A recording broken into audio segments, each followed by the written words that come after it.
سفر کر رہے تھے, بڑا فیمس واقعہ ہے, سفر کر رہے تھے, رات لیٹ ہو گئی, مسجد میں اجازت ہے کہ میں رات یہاں رہ لوں, تو انہوں نے کہا نہیں آپ یہاں رات نہیں رہ سکتے.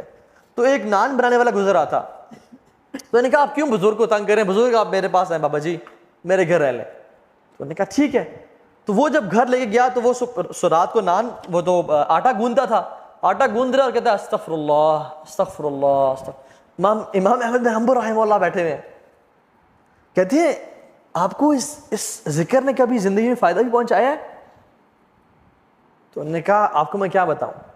وہ اپنے پوچھ لیا ہے, پہلے میں غریب تھا, فقیر تھا, جب سے میں ذکر یہ کرنا شروع ہوا ہوں مال اتنا ہے کہ سنبھالا نہیں جاتا مجھ سے, اور ہر دعا میری اللہ رب العالمین نے قبول کی ہے, بس ایک دعا جو رہ گئی ہے. کہتے ہیں وہ کیا؟ کہتے ہیں سنا ہے کہ امام احمد بن حنبل بڑے امام ہیں, ان سے ملاقات کا شوق ہے, وہ آج تک قبول نہیں ہوئی. امام احمد بن حنبل کہتے ہیں کہ وقد جریرت الیک جرا, ایسے لگتا ہے کہ مجھے آپ کے پاس گھسیٹ کے لایا گیا ہے آپ سے ملاقات کروانے کے لیے, میں ہوں امام احمد بن حنبل.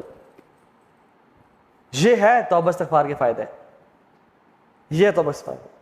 کثرت سے استغفار پڑھا کریں زندگی میں. اللہ کے نبی اپنی ایک محفل میں, ایک سیٹنگ میں 70 سے 100 مرتبہ استغفار پڑھا کرتے تھے, ایک سیٹنگ میں. اور کثرت سے درود پڑھیں, کثرت درود پڑھا کریں. ایک صحابی ہاتھ اٹھائے اور دعا مانگنے شروع ہو گئے. تو اللہ کی نے کہا کہ تم نے بہت جلدی کی ہے, پہلے اللہ کی حمد بیان کرو, پھر مجھ پہ درود پڑھو, پھر دعا مانگو.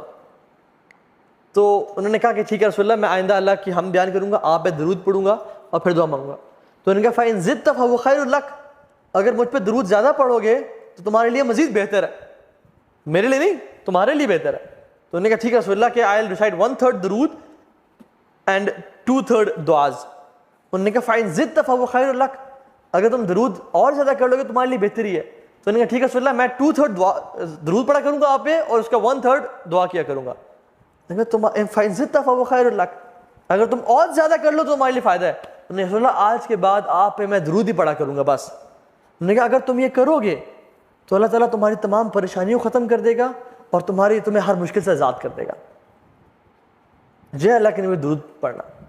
جو شخص صبح اور شام اللہ کے نبی پہ 10 دفعہ درود بھیجتے ہیں, اللہ سبحانہ و تعالیٰ اس کے تمام فرشتے اس پہ 70 مرتبہ درود بھیجتے ہیں, 70 ٹائمز. اس کے درجات بلند ہوتے ہیں, اس کے گناہ معاف ہوتے ہیں, اس کی نیکیاں لکھی جاتی ہیں. سو مچ ریوارڈ. اور ایک اور حدیث پتہ ہے کیا آتا ہے, سبحان اللہ, ہم چاہتے ہیں کہ اللہ کے نبی کے سامنے ہمارا نام لیا جائے. کون کون چاہتا ہے کہ اللہ کے نبی کے سامنے ہمارا نام لیا جائے؟ ہر بندہ چاہتا ہے. ایک حدیث میں آتا ہے کہ جو شخص مجھ پہ درود بھیجتا ہے نا, میرے میں روح ڈالی جاتی ہے اور مجھے اس کا درود پہنچایا جاتا ہے.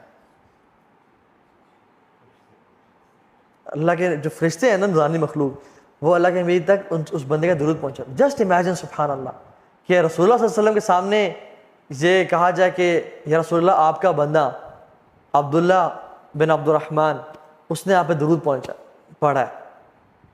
سبحان اللہ. تو اللہ کے نبی پہ تک درود پہنچایا جاتا ہے.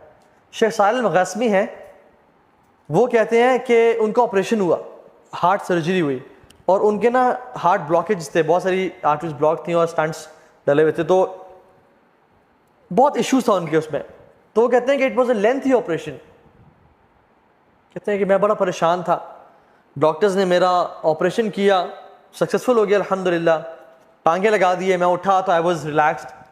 لیکن کچھ دیر بعد ڈاکٹرز دوبارہ آنے شروع ہو گئے, اور جو ساتھ مشینز تھیں ان میں نا پی پی پی کچھ ہونے شروع ہو گیا, اور ایک ڈاکٹر آ رہا, دوسرا, تیسرا, چوتھا. یہ عرب کے بہت بڑے داعی ہیں, شیخ صالح المغاسمی, ابھی بھی زندہ ہیں رحمہ اللہ. تو ڈاکٹرز آئے اور وہ کہتے ہیں میں اب تو بہت پریشان ہو گیا کہ اب کیا ہو رہا ہے. تو انہوں نے ان کی شکل پہ نا پریشانی دیکھی, میں مزید پریشان ہو گیا. تو انہوں نے کہا کہ آپ کے جو بلاکیج تھے نا, وہ سم تھنگ ہیپن کہ بہت زیادہ نا بلاک ہو گیا, and we have to reoperate you again, تو ہمیں دوبارہ کھول کے سرجری کرنی پڑے گی. کہتے ہیں کہ پہلی سرجری میں تو I was a but relax, لیکن اس دفعہ میں بہت پریشان ہو گیا. تو وہ لوگ جب گئے اپنے اکوپمنٹس لینے کے لیے اور اپنے چیزیں لینے کے لیے, تو کہتے ہیں آئی واز ریئلی ورڈ. کہتے ہیں کہ میرے ساتھ ایک نا آئی تھنک لیبنانی نرس کھڑی ہوئی تھی. وہ مجھے کہتی ہے کہ یا صالح, صلی علی محمد، اے صالح اللہ کے نبی پہ درود پڑھو. اور کہتے ہیں کہ میں اللہ کے نبی پہ درود پڑھنا شروع ہو گیا اس یقین کے ساتھ کہ اللہ کے نبی نے فرمایا کہ اگر تم مجھ پہ درود پڑھو گے تمہارے ساری پریشانیاں ختم ہو جائیں گی اور تمہاری ساری مشکلات کا حل نکل آئے گا. تو کہتے ہیں کہ میں درود پڑھنا شروع ہو گیا، حتیٰ کہ جب ڈاکٹرز آئے اور دوبارہ انہوں نے مجھے کچھ چیزیں اٹیچ کی تو دے ور کنفیوزڈ اینڈ سرپرائزڈ. اور جب میں نے پوچھا کہ یہ کیا ہوا ہے، کہتے ہیں کہ جو رپورٹس ابھی آ رہی تھی کہ بلڈ دوبارہ جو ہے نا بلاکیجز آ گئی ہیں، they are all removed, they are all gone. اور کہتے ہیں کہ مجھے اس دن اللہ کے نبی پہ درود پڑھنے کی فضیلت سمجھ میں آئی کہ کتنا افضل ہے یہ ذکر اللہ کے نبی پہ درود پڑھنا. سبحان اللہ. تو اپنی زندگی کو نا کثرت سے، جب بھی فری ٹائم ہے نا، درود کثرت سے پڑھا کریں، استغفار کثرت سے پڑھا کریں. دن میں 100 دفعہ سبحان اللہ و بحمدہ پڑھا کریں. اللہ تعالیٰ تمام کے تمام گناہ معاف کر دیتے ہیں جو شخص دن میں 100 دفعہ سبحان اللہ و بحمدہ پڑھ لیتا ہے. تو یہ 5 پرنسپلز ہیں جو کہ ہم نے آج ذکر کیے، جو کہ انسان کی زندگی بھی بہترین بناتا ہے اور آخرت بھی بہترین بناتا ہے. یہ تو بہت بڑی ڈسٹریکشن میرے سامنے آ گئی ہے. انشاءاللہ we'll end on this, just repeating the 5 points. پہلا پوائنٹ کیا تھا؟ المداومۃ علی الفرائض، فرائض پہ مداومت، کنسسٹنسی. واللہ العظیم انسان کی تراویح میں نکلنے والے آنسوؤں سے بہتر ظہر کی نماز پہ جانے کے لیے جو ایک پسینے کا قطرہ ہے نا، وہ اس سے لاکھ درجے بہتر ہے. ایک انسان تہجد میں رو رہا ہے اور آنسو پہ آنسو بہاتا ہے، اور ایک انسان ظہر کی نماز پہ جاتا ہے اور اس کی جو ماتھے پسینہ آتا ہے نا، وہ اس سے لاکھ درجے بہتر ہے، کیونکہ فرائض اللہ تعالیٰ کے ہاں بہت محبوب ہے. تو المداومۃ علی الفرائض. دوسری چیز تلاوت قرآن، المداومۃ علی تلاوت قرآن. تیسری چیز اپنے دل کو صاف کر لینا. چوتھی چیز نہیں، یہ تو 5ویں تھا ذکر. چوتھی یہ تو تیسری تھی، نرمی. ٹھیک ہے، اپنے دل کو اپنے مزاج کو نرم بنا لیں انشاءاللہ. اور 5ویں چیز اللہ تعالیٰ کا ذکر. یقین جانے جو شخص ان پہ نا عمل کرنا شروع کر دے گا نا، وہ اپنی زندگی میں بہت بڑی بڑی چینجز دیکھے گا. اس سے کام آسان ہوتے جائیں گے اور اس کے لیے رزق آ جائے گا اس کے سامنے. اللہ تعالیٰ آپ سب کا آنا قبول فرمائے.